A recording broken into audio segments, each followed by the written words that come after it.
Mandangi Ka'bah.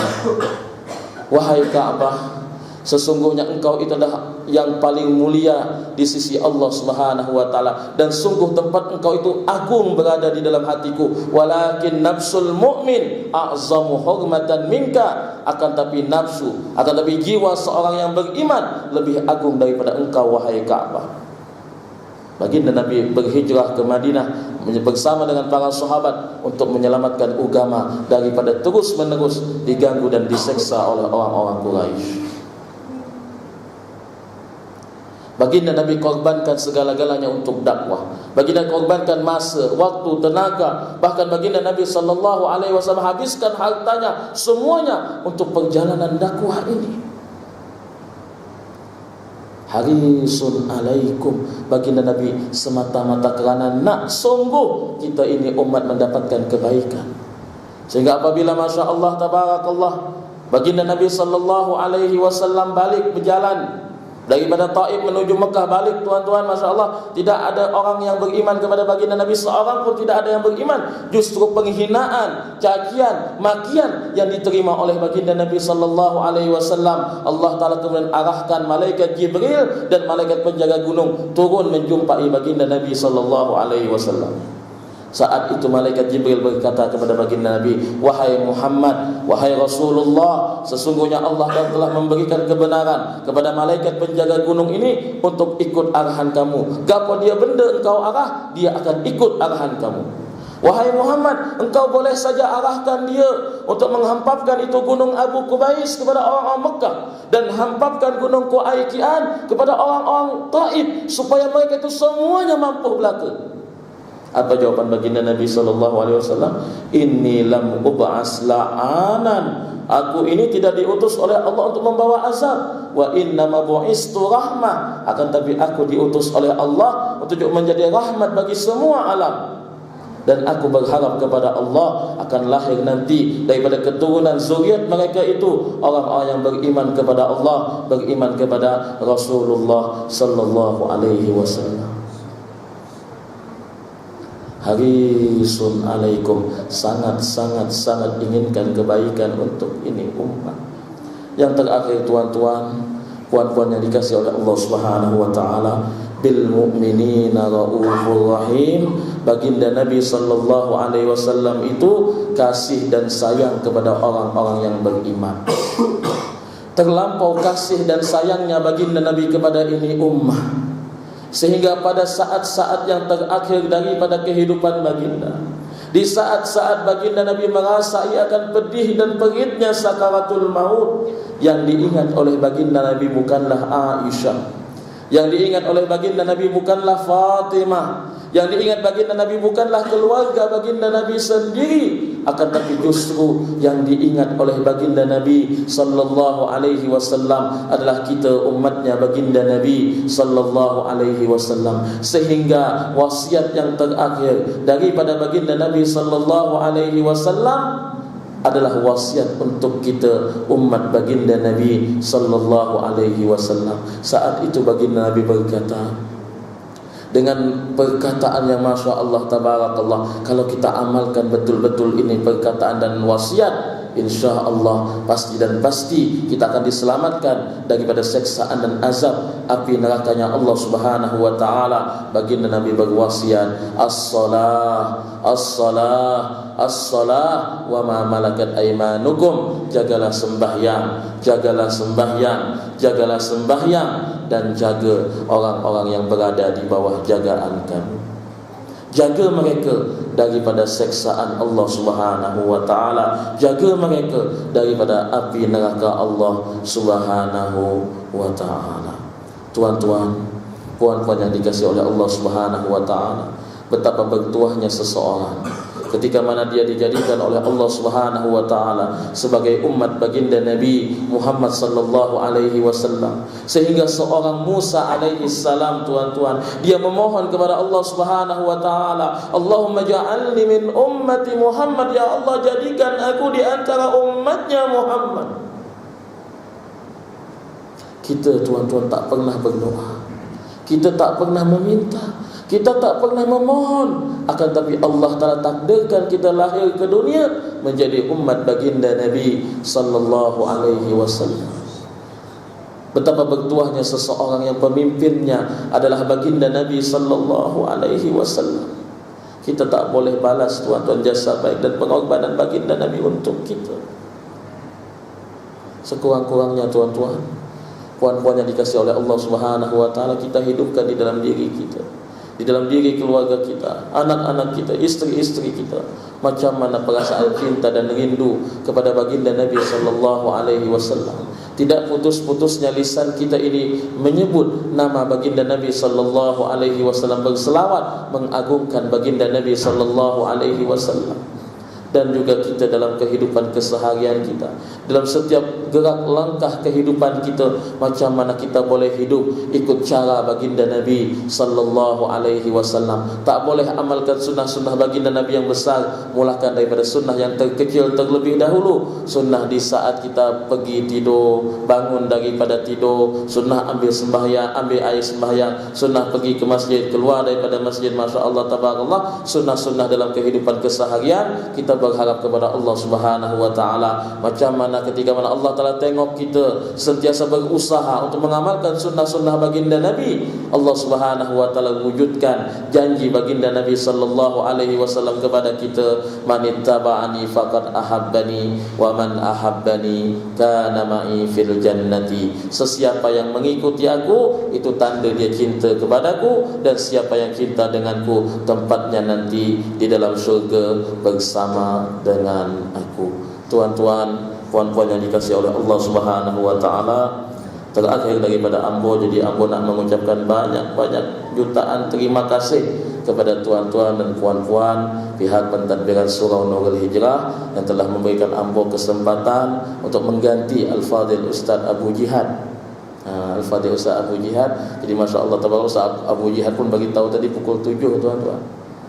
Tapi masya-Allah tabarakallah, ambo dah rindu dah dengan Surau Nurul Hijrah ni, lama tak pergi, masya-Allah tabarakallah. Kebetulan minggu ni ada dekat KL, pergi pula malam ni, alhamdulillah Allah Taala bagi kesempatan untuk mari Surau Al-Hijrah pula. Jadi ribuan terima kasih kepada pihak pentadbiran surau yang memberikan ambo kesempatan untuk mengganti Al-Fadhil Ustaz Abu Jihad, dan juga jutaan terima kasih kepada tuan-tuan dan puan-puan jemaah muslimin dan muslimat yang sama-sama hadir di majlis ini, majlisnya Rasulullah sallallahu alaihi wasallam. Kita berharap kepada Allah Subhanahu wa taala, saat ini kita duduk di majlis baginda Nabi, maka beginilah juga nanti kita akan dihimpunkan oleh Allah Subhanahu wa taala di dalam syurga bersama dengan baginda Nabi sallallahu alaihi wasallam. Tuan-tuan dan puan-puan yang dikasihi oleh Allah Subhanahu wa taala, kemudian juga datang bersama ambo Abang Saiful. Jadi Abang Saiful ni masya-Allah tabarakallah, dia khidmat untuk ma'had kami luar biasa tuan-tuan. Berpusing seluruh Malaysia bersama dengan ambo dan kawan-kawan, masya-Allah tabarakallah. Dia membawa barang-barang produk daripada ma'had kami, yang mana hasil daripada jualan produk-produk itu adalah untuk pembinaan ma'had kami yang saat ini alhamdulillah kami tengah membuat pembinaan untuk asrama pelajar perempuan. Jadi masya-Allah ada dijual sana buku-buku, di antaranya tuan-tuan di sini ada buku misalnya Kamus Buku 1, jadi letak 4 dengan Kamus Buku 1 je. Ada buku 33 amalan mendidik anak soleh. Anak soleh yang menjadi aset kita di dunia dan di akhirat. Kita duduk dalam kubur, kalau anak kita anak yang soleh, segala amalan kebaikan dia akan masuk dalam akaun pahala kita.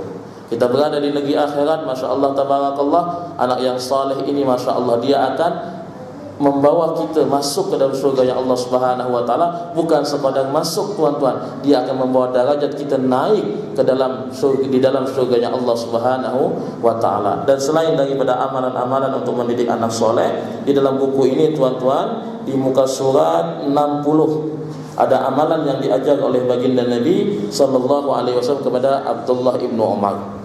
Jadi amalan ini disebut oleh baginda Nabi sebagai ayat 33. Baginda Nabi sallallahu alaihi wasallam bersabda, "Anna man qara'a fi lailatin salasan wa salasina ayah."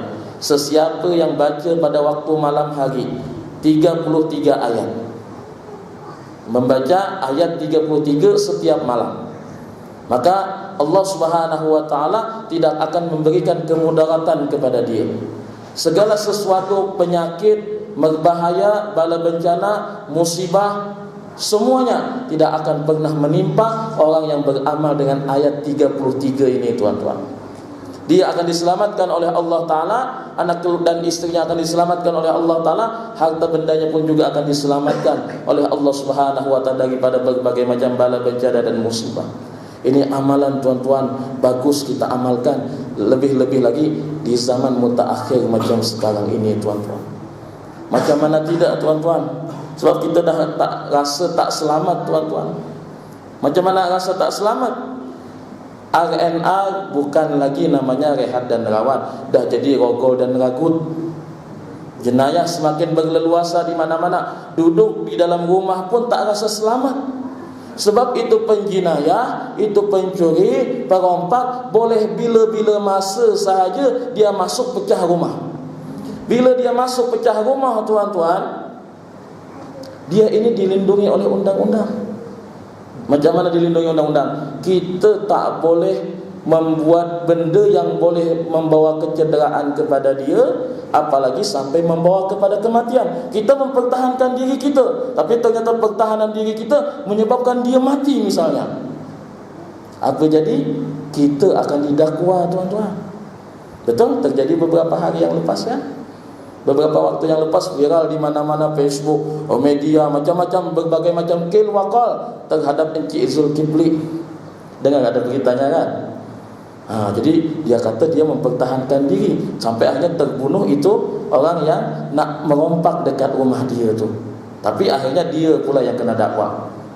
Jadi Masya Allah, kita tak mempertahankan diri, salah. Nanti silap-silap anak lah pula kena rogol, kita lah pula kena bunuh dan lain sebagainya.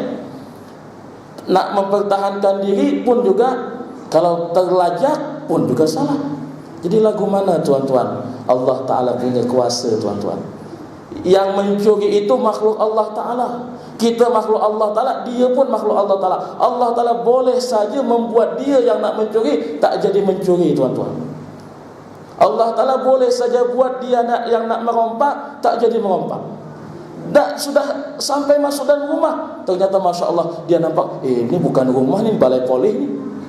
Boleh, tuan-tuan, Allah Ta'ala buat lagu tu boleh. Boleh sangat. Apa tak boleh? Allah Ta'ala Maha Kuasa.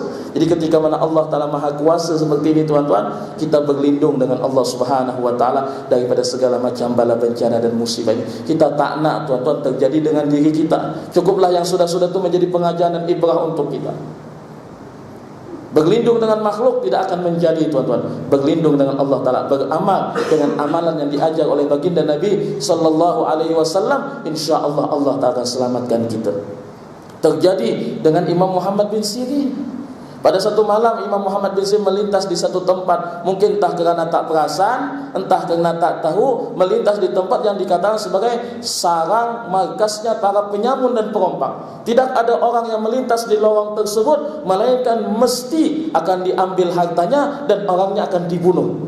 Mesti, tuan-tuan. Tidak ada seorang pun yang selamat di tempat itu. Bahkan pemerintah kerajaan pun tak boleh buat benda yang menyelesaikan jenayah di kawasan tersebut. Tak boleh.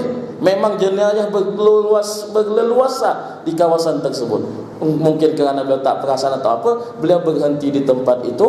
Bukan setakat berhenti berehat, beliau pun tidur di tempat itu, qiyamul lail di tempat itu, sembahyang subuh di tempat itu. Lepas sembahyang subuh baru beliau teruskan perjalanan. Di tengah-tengah perjalanan beliau, saat keluar daripada kawasan tersebut, beliau terjumpa dengan seseorang. Orang ini bertanya kepada beliau, Tuan ini sebenarnya jin atau manusia? Kata Imam Muhammad bin Sirin, lagu mana kau boleh tanya lagu tu? Bapamu tanya lagu tu. Kenapa engkau tanya seperti itu? Kata dia, macam mana tidak, Tuan? Kami ini jujur, kami ini perompak sebenarnya. Malam tadi kami berusaha untuk membunuh Tuan, mengambil harta Tuan, mencederakan Tuan. Masya Allah, 70 kali Tuan kami berusaha, tak berjaya, Tuan. Pada Tuan sedap tidur, tapi macam mana kami tak boleh sampai kepada Tuan. Semua senjata kami, usaha kami sia-sia. Seakan-akan ada pagar gaib yang melindungi Tuan dan melindungi harta Tuan. Tuan ni sebenarnya siapa? Jin ke manusia? Kata Muhammad bin Sirin, aku seorang manusia, akan tapi aku beramal amalan yang diajar oleh guruku Abdullah ibnu Umar daripada baginda Nabi sallallahu alaihi wasallam, yaitu amalan ayat 33. Di mana masya-Allah tuan-tuan, Abdullah bin Umar ni orang tua tuan-tuan. Dahlah tua, pembangkang pula. Ni jujur ni tak nak cerita politik tak nak cerita politik, ni nak cerita Abdullah bin Umar. Pembangkang zaman kita lah ni tuan-tuan, teruk-teruk pun masuk ISA. Tapi pembangkang zaman Abdullah ibn Umar, saat kerajaannya Hajjaj bin Yusuf As-Saqafi, baru membangkang sikit je tuan-tuan, mati tuan-tuan. 4,000 ulama dia bunuh. Masya Allah, tabarakallah. Itu Hajjaj bin Yusuf As-Saqafi, kezaliman dia. Nah, pada saat itu di antara pembangkang tu adalah Abdullah bin Umar, orang tua tuan-tuan. Tak boleh pergi mana, sudah tua sungguh. Sahabat baginda Nabi, dia tak boleh pergi mana. Beberapa kali Hajjaj bin Yusuf As-Saqafi arahkan tenteranya untuk memecah masuk rumah Abdullah bin Umar, bunuh itu Abdullah bin Umar. Tapi apa jadi tuan-tuan?